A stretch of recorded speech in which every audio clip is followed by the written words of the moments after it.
Great time of the year to review this. Number one, we're almost to the end of 2024. So a lot of folks are maybe trying to maximize or get the most into their 401ks or IRAs, but also 2025 numbers have come out as well. Hey, we are back to data. We have inflation and consumer sentiment all to address this week. And of course, our friend Mr. Powell talking again here today on Thursday. Hey, my name is Brandon Steele, financial advisor with Mainsail Financial Group here in Bellevue. And our goal every Thursday is to bring to you the market news, the data, the trends that we're watching, and hopefully weed out some of the noise along the way. And again, last week was a lot of, I don't want to say noise, this is very relevant, but it was a lot of headline information and market moving data around the Fed and the election. This week, we'll get back to a little more data because we have a lot of inflation data to uncover. Before I get into the inflation numbers from yesterday and today, we also had consumer sentiment come out last Friday, which was up again. So certainly a good sign and hopefully signs that the consumer is feeling good about the markets. This goes up and down very frequently. So take this with a grain of salt. It doesn't necessarily mean things are all roses, but certainly a good sign in terms of how the consumer is seeing things at the moment. This week, we had a lot of inflation data. So just yesterday on Wednesday, we had CPI and core CPI, so consumer price index data come out. The CPI number, so the headline number, which includes energy and food, was up 0.2% again. And I want to highlight that this was up 0.2% for the month, even with oil down 4.6%. So we've been talking about this quite a bit, but it's been a little while since I've come back to it. Energy prices, and more specifically oil prices, have been coming down, or maybe not at the pump, but for the barrel anyway. And we have still seen inflation hold itself pretty steady here at this 0.2%-ish range. So it'll be interesting to see what happens with oil prices, because that could change things pretty quickly. But this puts the 12-month inflation rate at 2.6%, again on the headline number. Core CPI, however, quite a bit of a different story. Core CPI was up 0.3% again, and that puts the 12-month core CPI number at 3.3%. So again, that takes out food and energy. And if it helps to break this apart a little bit, services is where we're really seeing pretty big inflation numbers that are kind of lifting that core CPI number up. Fast forward to today, we also had producer price index come out. So producer price index was up 0.2, core producer price index up 0.3. And all of this was very timely because we had Mr. Powell just a minute ago speaking. And basically, there wasn't a whole lot of takeaway, but more of the same. He had highlighted that the employment and the inflation rate risks kind of are roughly in balance.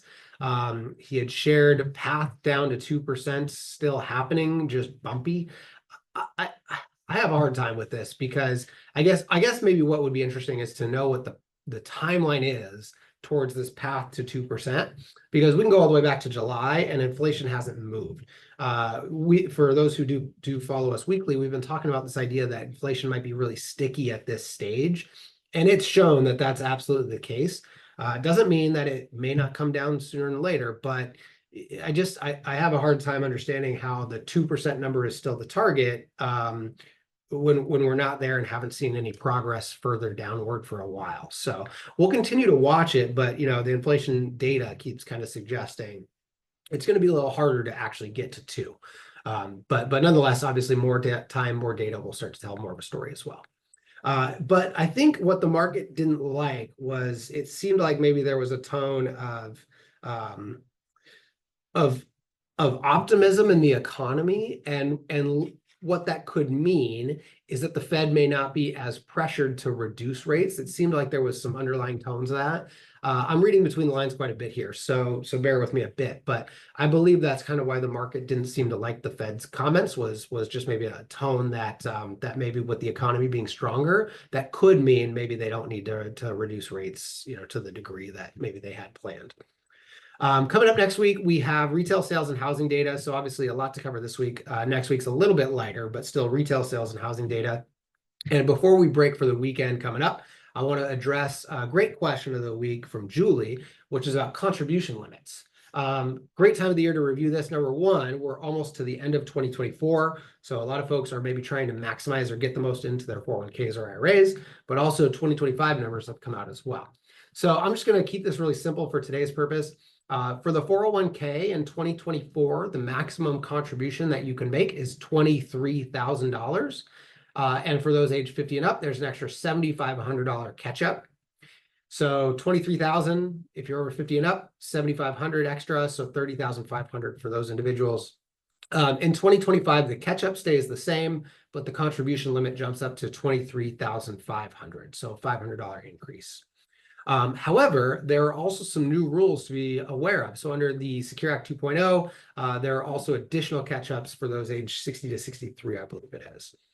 On the IRA side of it, they're actually the exact same. So this one's really simple. Your contribution and your catch-up limits are the exact same to 2024 into 2025, which is $7,000 in general. And then again, those age 50 and up get an extra $1,000 catch-up contribution that they're eligible for as well.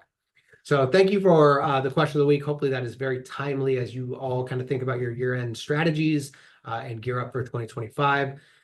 Be sure to tune in next week. Again, we'll kind of touch on retail sales, see how the consumer's doing, and then also tie in some housing data as well, which has been certainly one of the softer spots of late. In the meantime, have a great weekend, and we'll see you next Thursday at 3.